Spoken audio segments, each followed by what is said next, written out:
When'd you shoot him? What? At what point did you shoot the clerk? I shot the clerk? Yes, when'd you shoot him? I shot the clerk? Now, most of you probably recognize that movie quote from the movie classic My Cousin Vinny. And today I want to take you out of the criminal courtroom and talk to you about how a scene in that movie really drives home the point that what you do and what you don't do during a criminal investigation can make all the difference in the world. So, in My Cousin Vinny, Billy Gambini walks into a convenience store and purchases some items. But he forgets to pay for a can of tuna. And as he's driving away, he and his friend are pulled over by the local police. And they're taken down to the police station where Billy's interrogated by the sheriff. Now, in a minute, we're going to talk about what Billy should have done in that situation. But instead, he did what he thought was right, because he didn't mean to take that can of tuna. It was an honest mistake. So, at the sheriff's office, good old Sheriff Farley comes in and starts asking Billy some questions, interrogating him. And during the questioning, Sheriff Farley asks Billy, "At what point did you shoot the clerk?" Billy looks at him with shock in his eyes and asks, "I shot the clerk?"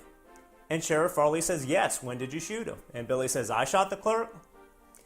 Now, later on at trial, Sheriff Farley looks down at his notes and reads, "I asked him if he did it, and he stated, 'I shot the clerk.'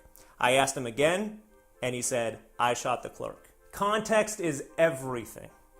Billy asked a question. Sheriff Farley wrote it down as a statement, an admission. An experienced law enforcement officer can have a field day with an inexperienced citizen. It is only human nature to mold the context to what we believe is the truth. So if the officer believes that you're guilty, everything you do and say, including your body language, your tone, your words, the details you leave out, and more, will make its way into that police report and make its way onto the witness stand. So let's talk a little bit about what Billy should have done. Billy should have invoked his constitutional rights that the founders of this country bestowed upon him. He should have invoked his right to remain silent, and he should have invoked his right to an attorney. These rights are protections aimed at evening the playing field. The police officers know the rules of the game, and unless you're a criminal defense lawyer, you probably don't. So they have a huge advantage. So how do you invoke your rights? Well, when a police officer tells you that he or she just wants to ask you a few questions, you tell him or her, "Respectfully, officer, I would like to remain silent, and I'd like to have a lawyer present." That's all. It's that simple. You can even tell them that your lawyer told you to say that.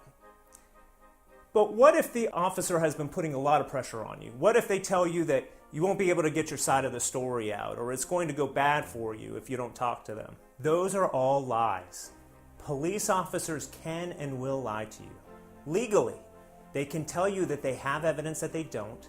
They can tell you that you will face less time if you confess.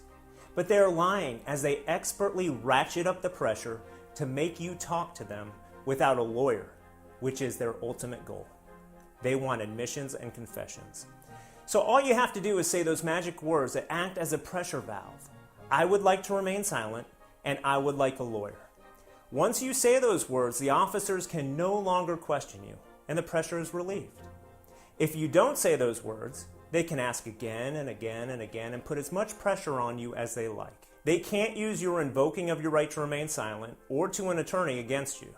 Even if you were arrested, or even if you weren't, and the investigation is still ongoing, an attorney can serve as a buffer between you and law enforcement. So you can get your story out to the police officer or the prosecutor without ever putting yourself at risk with your own words. Because they can't use what your lawyer says against you.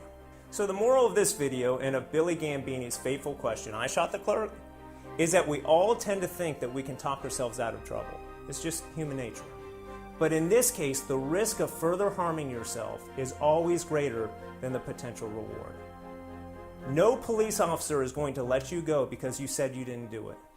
And even if you invoke your right to remain silent and your right to an attorney, you can still get your story out through your lawyer.